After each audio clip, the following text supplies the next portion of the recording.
warahmatullahi wabarakatuh. Perkenalkan, nama saya Sylvia, NIM U2019-4009, Program Studi Sejarah Peradaban Islam 1, Semester 5, Fakultas Usuluddin Adab dan Humaniora, kuliah di Universitas Islam Negeri Kiai Ahmad Siddiq, Jember. Di sini saya itu akan menjelaskan tentang apa yang saya pahami dari mata kuliah museologi. Dan di sini saya mengambil materi yaitu museologi atau museum sebagai alat komunikasi antar budaya. Nah, museologi itu merupakan salah satu ilmu terapan di bidang ilmu arkeologi, yang mana terapan itu terdapat dalam bidang arkeologi ini. Dan juga museologi itu merupakan ilmu yang mempelajari bermacam-macam museum berdasarkan pengalaman-pengalaman untuk dibandingkan. Maksudnya itu yaitu untuk mencari cara yang tepat guna untuk menyelenggarakan museum dengan baik, yang kemudian dicantumkan dalam status of icon dan yang masih berlaku sampai saat ini, serta berbunyi sebagai berikut, yang bertulis yaitu yang berbunyi yaitu a museum is a not profit making permanent institute in the service of communicators and activity for purpose of study, education and enjoyment, material evidence of man and environment, yang ditulis oleh Sutarga 1983 halaman 18-19.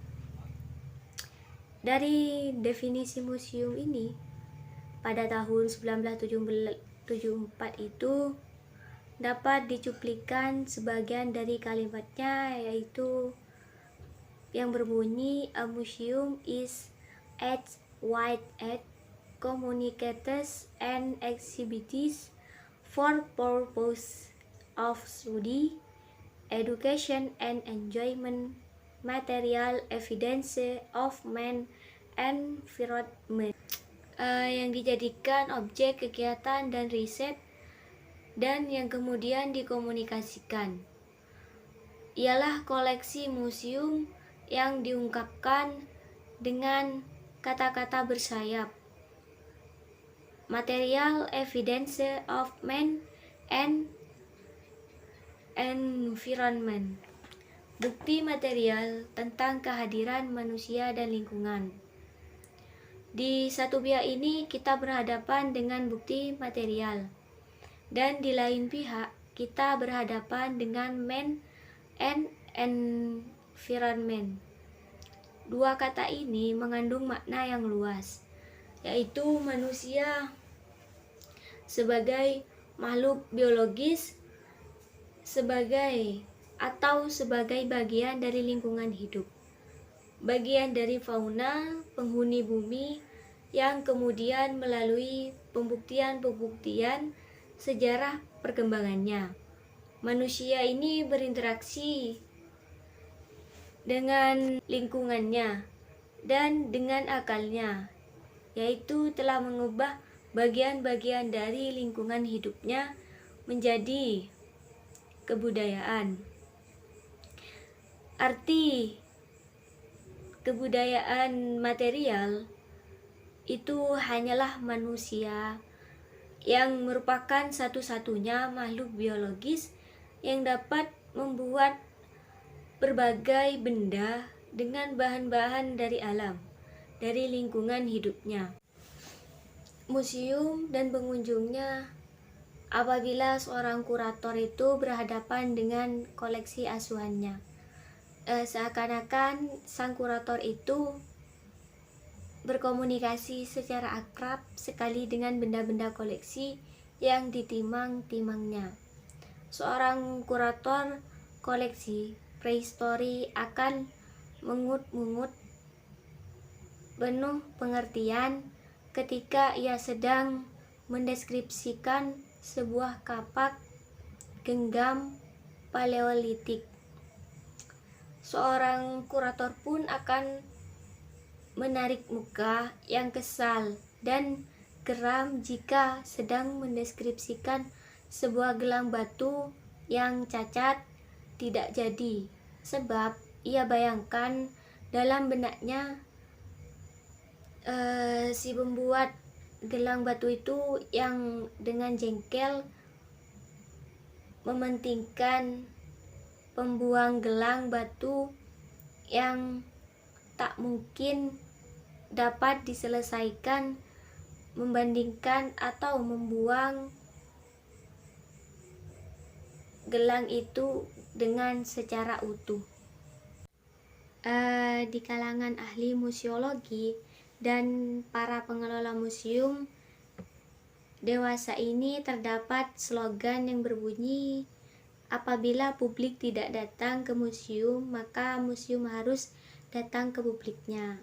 Slogan ini telah menyebabkan timbulnya kegiatan-kegiatan museum outreach yang bentuk dan lingkupnya bermacam-macam.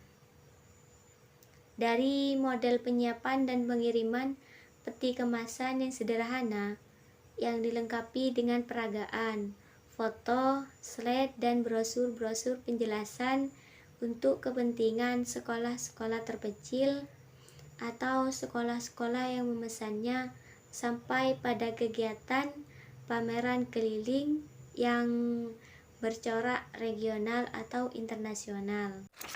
Apabila ada yang mengatakan dunia itu sempit atau dunia makin sempit, itu bukan saja dapat mengakibat ledakan penduduk, tetapi juga karena komunikasi antar bangsa dan antar budaya dengan segala bentuk dan teknik komunikasi yang semakin meningkat.